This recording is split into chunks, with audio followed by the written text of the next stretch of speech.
बिस्मिल्लाहिर्रहमानिर्रहीम। अवेयरनेस की दुनिया में खुश आमदीद।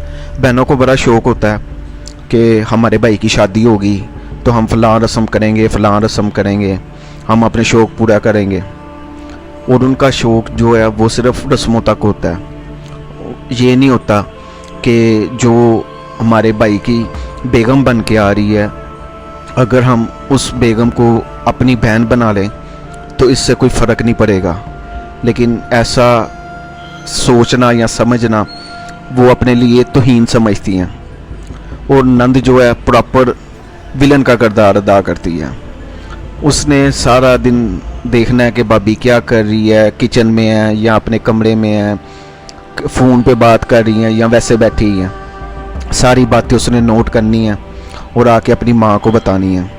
माँ को डिटेल से बता बता के जो है ना पूरी तरह उनके कान बनने हैं कि जी भाभी तो करती कुछ नहीं, काम वगैरह सारा कुछ किचन में ये मसला बना हुआ है, बर्तन धोने वाले हैं, खाना बनाने वाला है और भाभी को फिक्र ही कोई नहीं। ये सारी बातें बतानी उसने अपनी माँ को। माँ जो कि भाभी की सास है, सास ने फुल हाइपर होना है और उसने यही कहना है आने दे तेरे भाई को, उससे आज मैं बात करती हूँ कि ये काम चोर बीवी लेके आ गया हमारे घर में। किसी भी किस्म की इसको कोई परवाह नहीं कि घर का कोई काम भी होता है, या सुबह से अपने कमरे से ही नहीं बाहर निकल रही और हम इधर बैठे हैं। पता नहीं किस चीज़ की इसको गुरूर हो रहा है, इसे नहीं पता चलता कि घर कैसे चलाना है। शाम को जब शोहर काम से आता है, आते ही उसके कान में ये बातें डालना शुरू हो जाते हैं, तुम्हारी बेगम ने आज ये किया, तुम्हारी बेगम ने ये आज किया। एक तरफ बहन बैठ जाती है, एक तरफ माँ बैठ जाती है और दरमियान में वो बंदे को पूरी तरह हाइपर करके और उसके कमरे में भेजा जाता है। बंदा अपने कमरे में जाता है, बैठता है, बातचीत होती है, लड़ाई शुरू होने के बाद फिर आते जी, हाँ जी सांस आती है जी, आप लोगों को क्या हुआ है, क्यों लड़ रहे हो। वो कहते हैं जी फलां बात। बातें उधर की उधर ही रह जाती हैं। बड़े आगे से कहते हैं जी हम तो कहते हैं आपस में मिलजुल के रहो, लेकिन तुम दोनों नहीं रहते। मतलब एक तरह की डबल गेम खेलते हैं।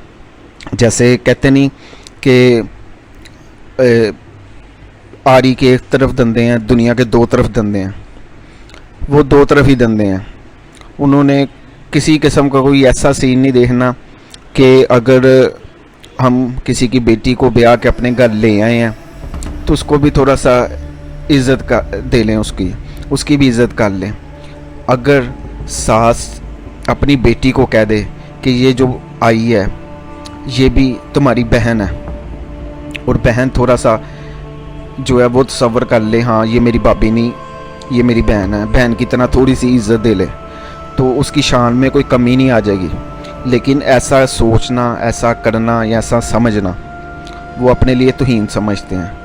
और जब नंद की अपनी शादी हो जाती है, अपने घर चली गई, उसने अपने घर में कम ध्यान देना है, उसने पीछे ही ध्यान देना है कि मेरी भाभी क्या कर रही होगी या भाभी किस तरह की। कुछ लोगों को तो नंदें बुरी मिलती हैं और कुछ लोगों को भाभी हैं। दोनों एक ऐसा अमल है कि ऐसा हो ही नहीं सकता कि कोई भाभी और नंद जो है ना मिल के रह सके। दोनों ही तंग हैं कि लो जी मेरी नंद ऐसे निकल आई, मेरी नंद ऐसे निकल आई, और नंद जो है हमारी भाभी, हम तो पता नहीं क्या सोच के शादी की थी, हमारे बड़े अरमान थे वो सारे के सारे जो है ना रह गए हैं। भाभी ने जो है आते ही हमारे भाई को अपने काबू में कर लिया है और हमारे भाई की कोई बात जो है वो हर तरह से वो आपस में बात एक दूसरे से करते, सुनते, समझते हैं, और बहन की बात ही नहीं भाई सुनता। जो बहन है वो थोड़ा सा खुद भी तो गौर करे कि उसकी अपनी हरकतें क्या हैं, वो क्या कर रही है क्या नहीं। कंप्रोमाइज़ करने का कह दो तो आगे से कहना कि जितना कंप्रोमाइज़ मैंने किया ना किसी ने नहीं किया, और मैं ही सारी उम्र कंप्रोमाइज़ करती रहूँ। इस तरह के हालात और इस तरह के रिश्ते जो हैं वो चलते एक वक्त ऐसा आता है एक दूसरे को देखना भी गवारा नहीं करते कि ये अब सिर्फ़ एक दुनियादारी रस्मों रिवाज को सामने रखते हैं कि चलो जी कहीं हमारा थोड़ा बहुत मजाक ना बने कि फैमिली में गैदरिंग हुई है, चलो एक दूसरे को बुला लिया।